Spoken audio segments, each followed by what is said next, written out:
Stop shooting on yourself. Most of us business owners know what it feels like to shoot on themselves. I should have caught that sooner. I should have hired differently. I should have had that conversation months ago. I should have watched those numbers closer.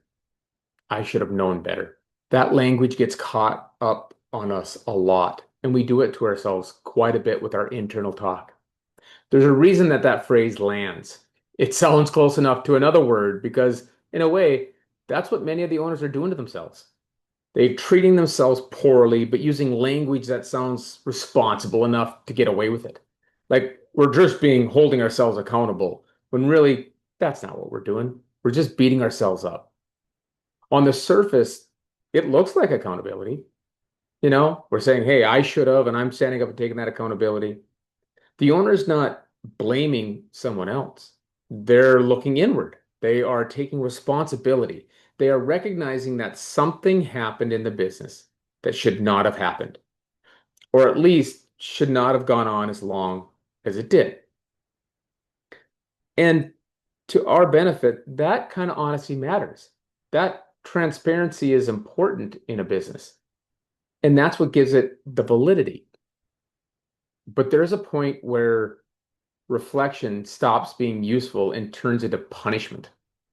The owner is no longer learning from the situation. They are sitting, in the discomfort, guilt, frustration, and embarrassment of what happened.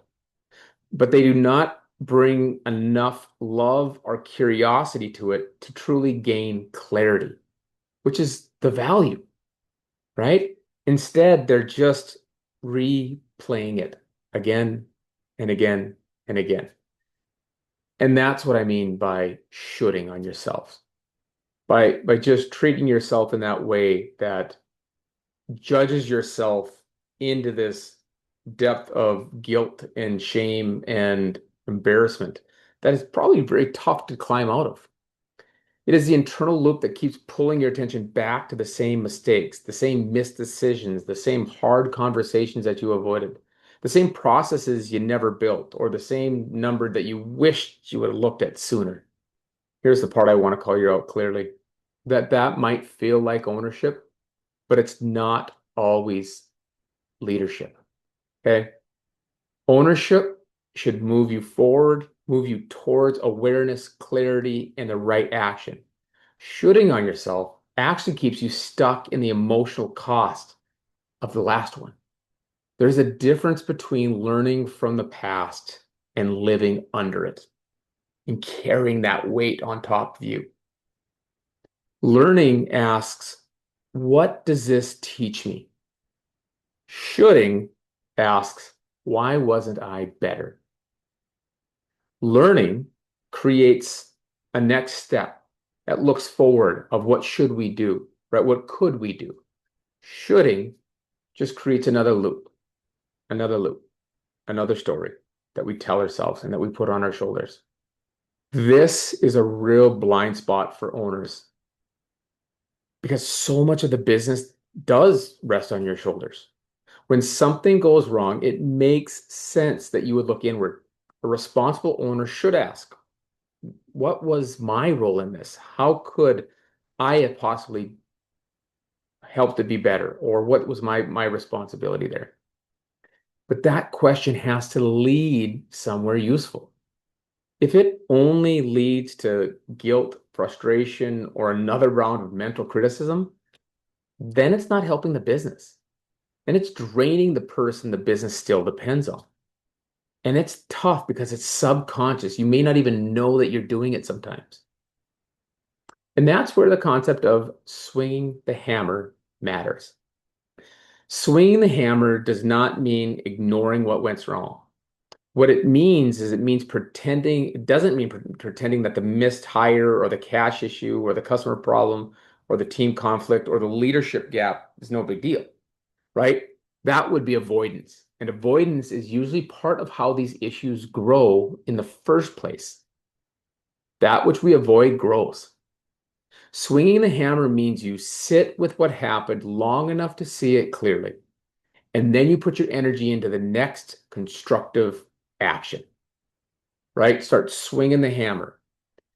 Make the call, clarify the expectation, look at the numbers, write down the process that will avoid whatever happened happening again. Apologize where you need to apologize. Schedule the conversation. Pierce the veil. Decide what will be different next time. The hammer is not always dramatic, right? It's not usually dramatic. Most of the time, it is the small, grounded action that moves the situation one step forward. Continuing, looking forward, moving, making that action. A lot of owners keep giving mental attention to the problems that need operational movement. They think about the issue, they worry about the issue, they criticize themselves about the issue, but they do not always convert that energy into the next action that would actually change something. Do you hear this almost neuroticness that's happening, right? We want to move this into something powerful and that we can learn from.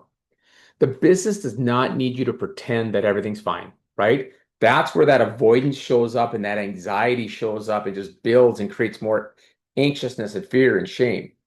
It also doesn't need you to stuck in the middle of this penalty box of your own mind. It doesn't serve the business. What it needs is it needs your clarity. It needs your next decision. It needs you to bring awareness to what is showing up, learn from it, and then pick up the hammer. The next time you catch yourself saying, I should have, pause long enough to ask a better question. What can I do from here? Once you've got clarity on that and you can sit with that, then make it specific. Not just step forward. It's make that call today at 2, right? Get very, very detailed around that next step. Ask that question. Who needs a conversation? What expectations need to be clarified? What value needs to be reinforced? What number needs to be reviewed? What decisions need to be made? What truth needs to be said out loud? Which veil needs to be pierced? That is not positive thinking. That is practical ownership, right? You're not getting fluffy and you're not getting away from it, right? You're not avoiding it. You are actually turning it from evaluating it into practical ownership so you can do something with it. You're not ignoring the negative. You are refusing to let the negative become the center of your thinking. You are taking the lesson seriously enough to do something with it. Stop shooting on yourself long enough to swing the hammer. Do the next useful thing, and then do the next one after that. If this is showing up in your business, pay attention to where your energy is going, right? Be very aware of your energy. Are you learning from the issue, or are you punishing yourself for it?